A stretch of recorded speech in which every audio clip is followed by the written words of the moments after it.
Welcome to the Contact Center Perspectives podcast. I'm Steve McDonald, your host.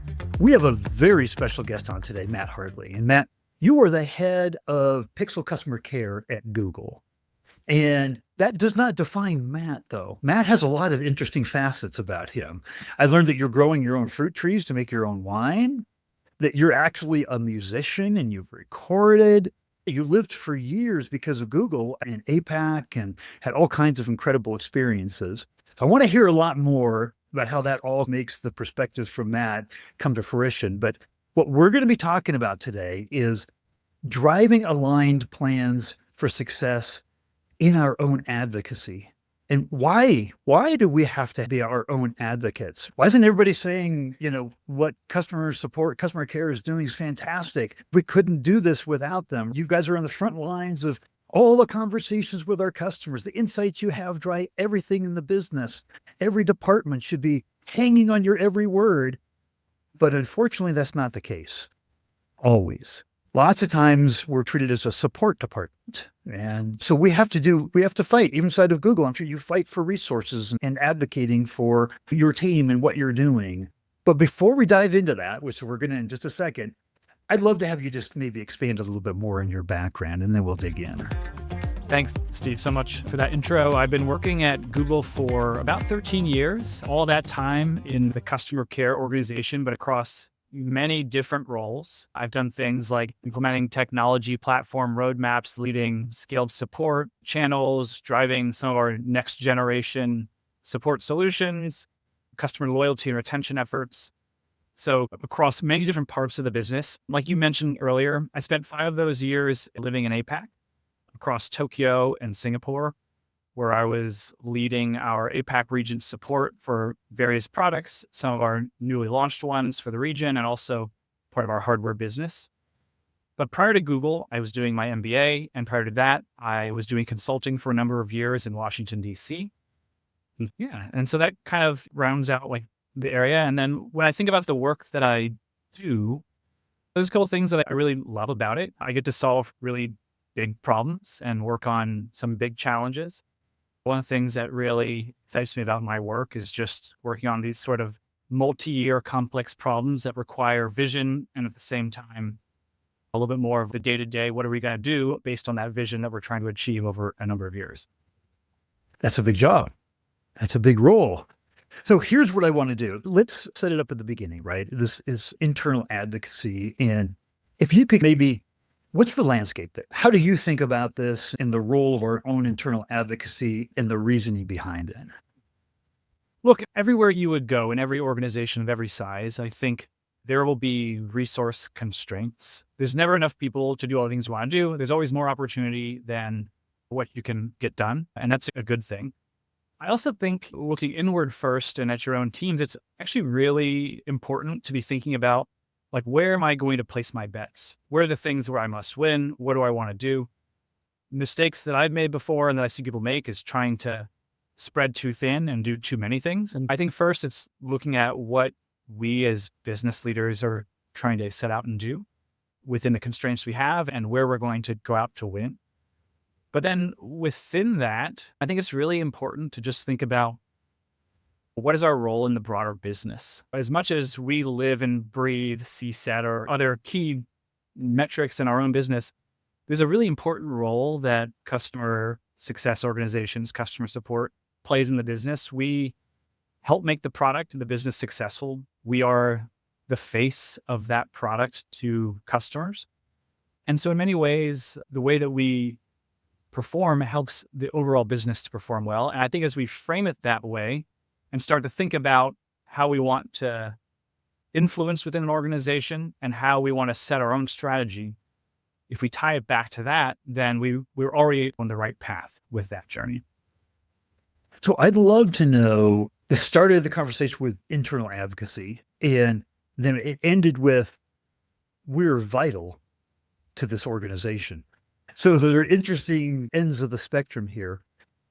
Do you have to fight for that inside of Google? Is that something that, like, your role in like working with the different departments, is that well established? Is that something that you have to fight for the seat at the table with all the different departments? And how does that work?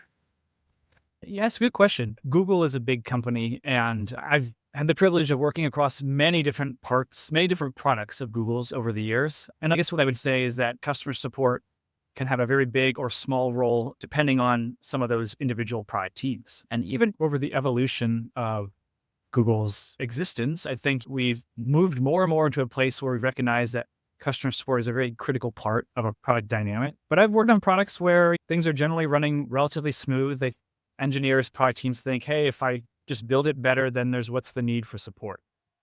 And then we've worked on others where we've said, hey, look, we want our product managers and others really engaging on the front lines with customers, help us facilitate that. So there's always been a balance between push and a pull dynamic. I've been working on Pixel for the last 6 or 7 years now. And what I say is that there's been a journey there of how customer support interacts with the product and the role that it plays. And I'd say it's somewhere in the middle. We've built really great partnerships across the broader organization. Nothing is ever given. We have to earn that seat at the table. We have to make sure that we're showing up and meeting folks where they are and showing evidence to the business of what we are doing really matters. And I think we've been able to do that in a number of really important ways, actually. I'd love to hear that because I think it's cathartic for a lot of executives to hear you say at Google, we got to earn our seat at the table. It's not just gifted to us. And I'm sure at Google, like every organization, nobody ever says we're not customer focused. We're not customer obsessed. We're not customer driven. Everybody is, right? But it's to the point that it's a part of the culture. It's to the point of how you then work the relationships with those product teams. And it's not just product, it's marketing, it's sales, it's across departments here. So I'd love to know, how do you connect the dots, right? The metrics across product and pricing or cost. And is there a direct line to actual revenue that you see in what you do and how you work with these departments? Yeah, it's a great question. And you mentioned a couple points there. There are systems that I think need to be set up. And if they're not, you set them up for yourself around how you work across an organization. So that might be, what are the regular touch points that you have with other teams? It's hard to influence and have joint priorities if you're just throwing something over the fence every now and then.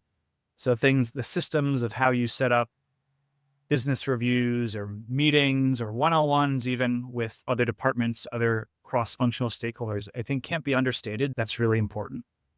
Thinking sometimes even expansively around who your stakeholder map is. It's easy to think about the first order of, I work very closely with product. Sometimes harder to think about. There's more indirect connections with folks in marketing or in some of the other operations teams, things like that.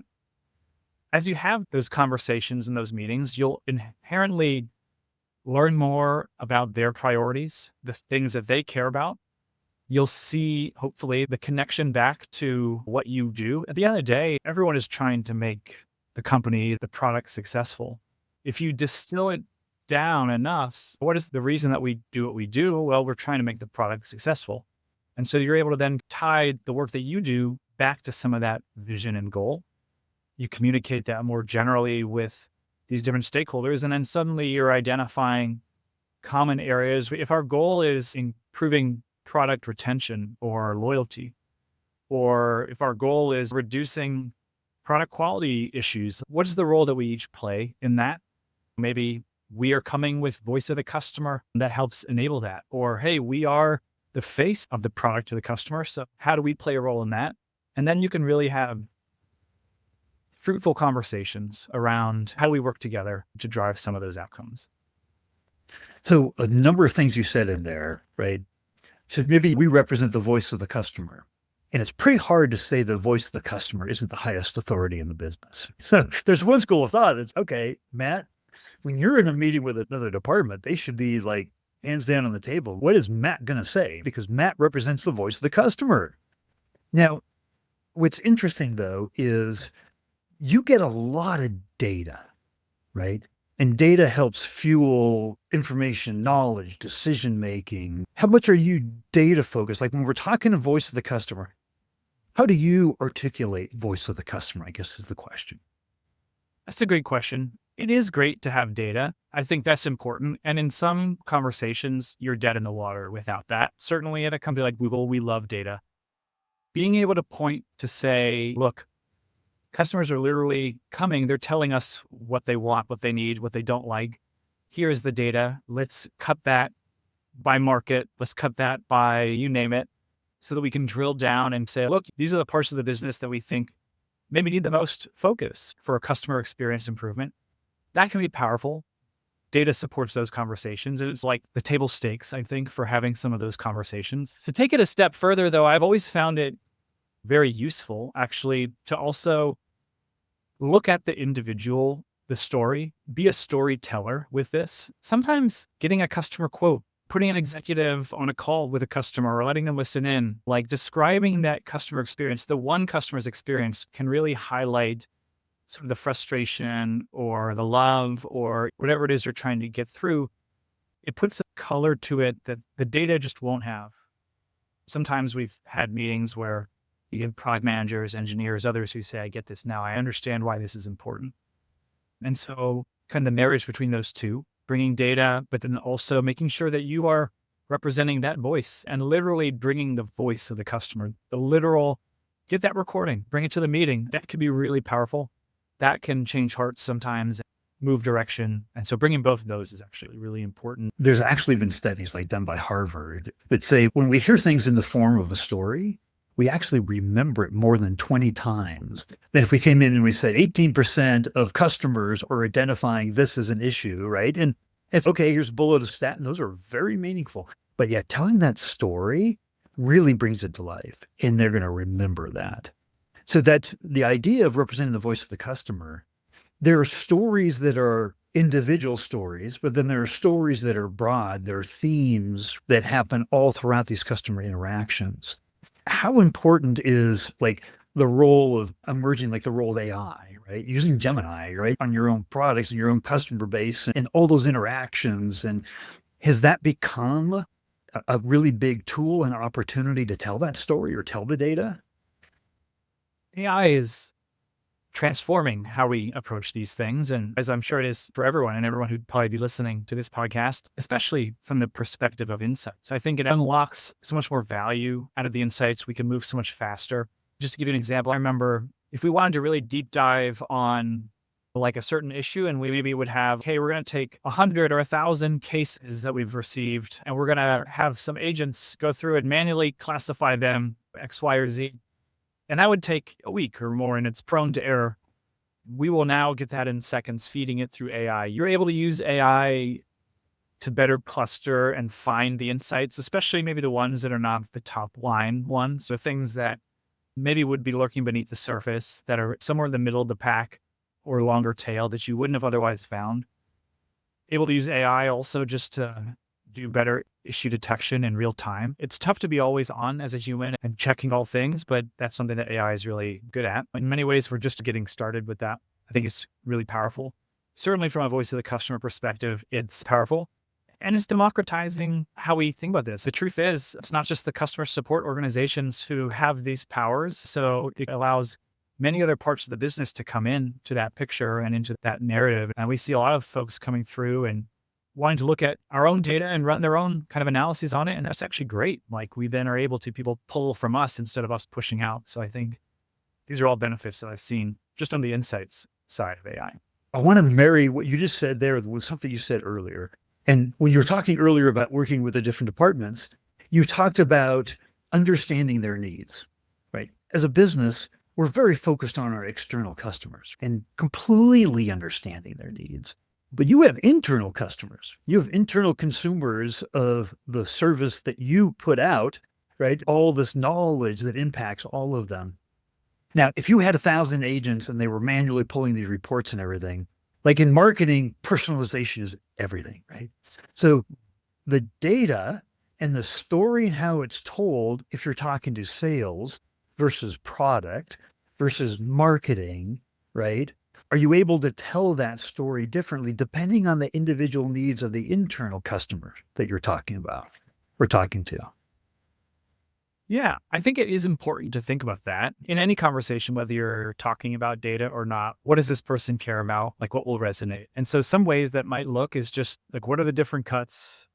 What would they be interested in looking at? For example, in our product teams, we will often pull together data around device contact rates. And we'll look at that at the issue level. We'll say, look, from the Pixel 4 to 5 to 6 to 7, what is happening on the contact rates for Bluetooth issues or for connectivity or for, you name it, camera? And that tells a compelling story of, look, year over year or gen over gen, if you compare, we have a really positive story. Or maybe we're not improving as fast as we should be. Or, hey, maybe this got worse. We made a design decision change. Here's some data to show you how that's played out with customers. That has been effective, I would say, for kind of them seeing some of the downstream impact of decisions that they make and then us jointly driving towards solutions. If we're going to go talk to, I don't know, some of our other operations teams, like they care a lot about some of the efficiency metrics, right? It's not just how great of an experience are you bringing customers, but how are you doing that better and better? And AI has a key role to play there of how we automate and drive better customer experiences. I think it's thinking about what will resonate, bringing that message to them, and ultimately iterating on that. These aren't like one-time conversations, but you have that dialogue and you see where there's some common ground, and then you build on that. That contact rate example I gave you is a good example where we evolved over some cycles around how we were presenting that to get to more detail and more granularity that was actionable for product teams. We may have thought, okay, well, we show you Pixel 8 versus 7 or 9 versus 8. That, that's good enough. And we got the questions, tell us more. We want more. So we kept cutting it down till it got to the where it's, hey, they know exactly which PM or engineer to point that feedback towards. And that then becomes really powerful. And I would imagine then that fuels relationships internally, right? Like, how important are those relationships? Because it's not just pushing data out, right? You're trying to create a relationship with these teams that they rely on you. How important is that? In general, I think relationships are important for how we do business. I think with that, even within my own team, I much rather drive relationships than just have like cold exchanges around what comes next. But I think in the world of working with cross-functional folks, there's a lot to say about building up credibility. There's a lot to say about you build some of those relationships sometimes in the trenches. Some of the best partnerships I have are because of things that went wrong where we're all rolling up our sleeves and coming to the table about what we do. And part of the way that you build and maintain those relationships is by being intentional about that. That could be dropping a ping to folks about a chat. I guess we call it ping internally. You drop a chat to folks around, hey, this is an update for what's going on our side, or hey, how'd that thing go? But also just regular one-on-one meetings outside of the context of maybe quarterly or monthly business reviews. I think that's becomes increasingly important. And in many ways, then that's not going to seal their approval on your ideas. I don't think that's how you necessarily get work done, but it may make you more comfortable when you step into that room with 30 people and you have some pretty friendly faces around the table. It may also help them to understand a little bit more of the context and the things that are going on and why it's important that you just can't always convey in like a 30-minute pitch meeting or something like that. One of the things that we talked about when we met before is driving internal change. And what you paired with that conversation was the need for consistency in messaging. Tell me what you meant by all that. A lot of us have heard of the rule of 7. You need to hear something 7 times for it to stick. And that's generally true, especially when we're not talking about areas that are like the day in and day out of what somebody does. If you want to go talk about what's happening in the customer support world, and you're talking to cross-functional partners, they are not living and breathing that. They're doing their own things. And so there's actually a really key importance to driving consistency in some of that message and restating things. People have a lot going on. Mindshare is difficult. So I think even people with the best of intentions like it, the consistency is important. But there's also this element of, I think consistent advocacy does also build credibility.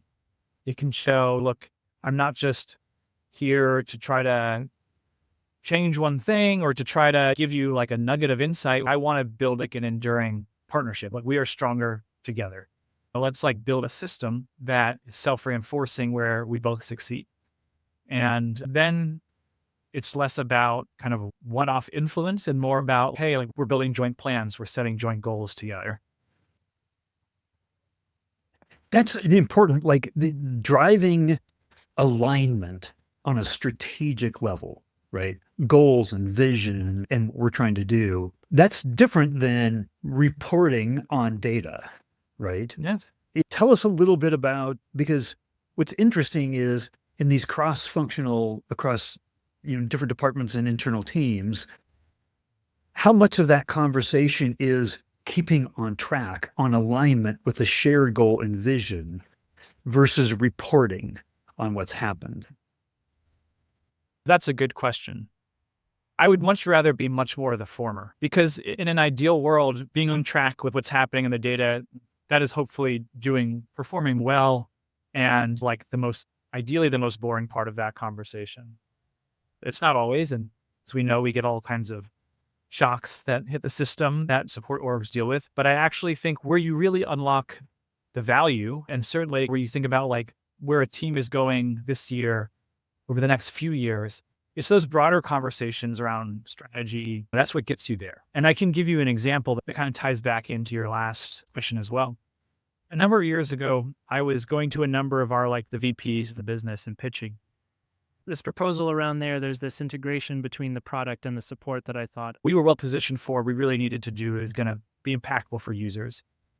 And coming with a vision it's not, hey, change this one thing. This was, we want to organize around this. We think it'll be impactful. And the great news was everyone at that table generally was like, we agree, let's do this. It then took me another year, almost a year and a half, to get real movement on it, because even though people agree resources are tight, it takes time to sometimes get the inertia moving on some of these things, maybe especially in a big company. So what was really important there was not to count that a win, but to keep following up, keep having those touch points across those teams to align, okay, how do we set this up? What's going to be needed? What does this look like in the timelines of your business? What would you need to be successful? And we're then able to get all the right pieces set on the board to make it happen. And it actually is now, I'd say, a core part of our multi-year strategy. We've been working on it for some time. I see runway ahead for a number more years, and it's transforming part of how we do our business here. But some people will look at that and say, wow, this is great you're doing this year. And they don't know that, hey, we're standing on the shoulders of previous years of sowing these seeds and getting the alignment and following up and making it work. And I think that consistency actually is really important when you're trying to do big things, when you're trying to move the ship. It's interesting because you could say that the relationship is very transactional about the data and the themes that are coming out and the stories we want to tell. But working on that alignment and that vision, what I took away is you never stop working on that. That's like an effort.